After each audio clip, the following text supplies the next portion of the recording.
Бүгін 22 сентябрда Сузақтағы қарылар үйіне барған аймақ гезитінің қабарчысы қысымға қалды. Мекеме жетекчisi аға күч қолданып телефонындағы видео тасмаларды өчірүүгө жетишкен. Мұны алгач қабарчыны жеткирип окуяга күбө болгон айдоочу айтып чыкты. Қарылар үйүнө алып барганда мени жарым саат күтүп туруң деди. Жарым саат күтүп турсам эле ызы чола баштады.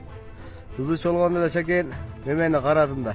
Баратан тешинен карасам кызды нарака берака экөө булкон. Кыздын колунан телефонун, фотоаппаратын жулуп алышып, кызды жулмалашып, бая директори бар экен, мурдун балта кеспейт экен анчы. Либо жериңе бар дейт. Бая баратаны ачайын десем ичинде кароолу түртүп туруп алыптыр.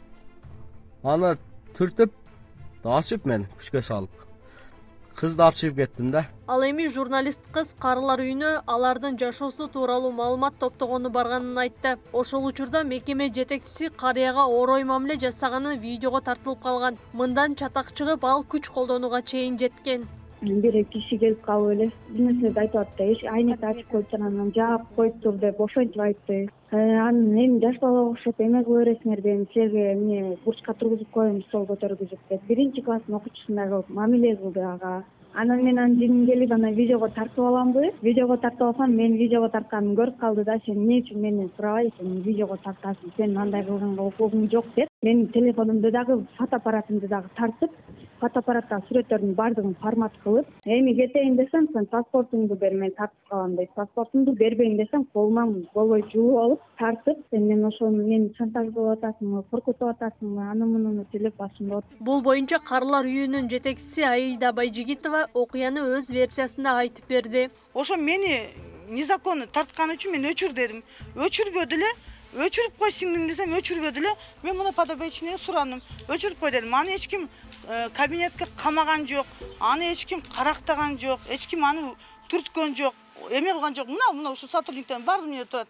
Бардыгы суранды. Өчүрүп кой неправильно тартканыңы. Деди, анан мен ачуум келди. Анан эки чалды тарткан үчүн анда биз жөнүндө маалымат бербей эле кой, чалдарды тартпай эле кой, өчүрүп кой деп мен өчүрттүм ооба. Мен ошону ойлойм, өзүнүн күнөөсү бар үчүн, тиги кыз ошо болгон нерсени тарткан үчүн ал өзүнүн күнөөсүн сезип туруп, анан кийин өчүргөнгө туура келди да, өчүрт деп туруп, анан мажбурлап өчүрдү.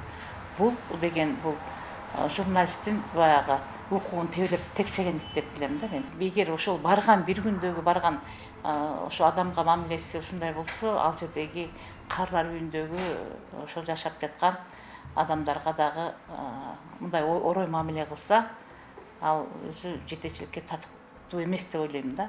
Журналист Жумагүл Шайыкова мындай көрүнүштү журналисттин ишмердүүлүгүнө тоскоолдук катары баалады. Ошондой эле бул иш укук коргоо органдары аркылуу териштирилиши керек деп эсептейт. Бул кыз жаңыдан журналисткага аралашып, жаңыдан багыт алып аткан үчүн анын жаштыгын пайдаланышты да буларчы.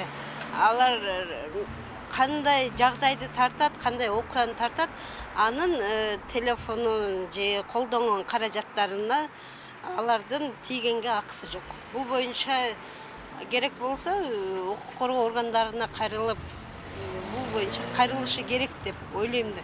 Учурда карыялар үйүндө 85 карыя жашайт. Алардын арасында ден соолугунан мүмкүнчүлүгү чектелгендери да бар. Ал эми жетекчиси Аида Байжигитова буга чейин аталган мекемеде 10 жылда иштеп, быйылкы жылдын январь айынан тарта жетекчилик кызматты аркалап келет. Ага чейин карылар үйүн Байжигитованын апасы жетектеп келген. Акылай Карабаева, Замирбек Тойчубаев, Регион.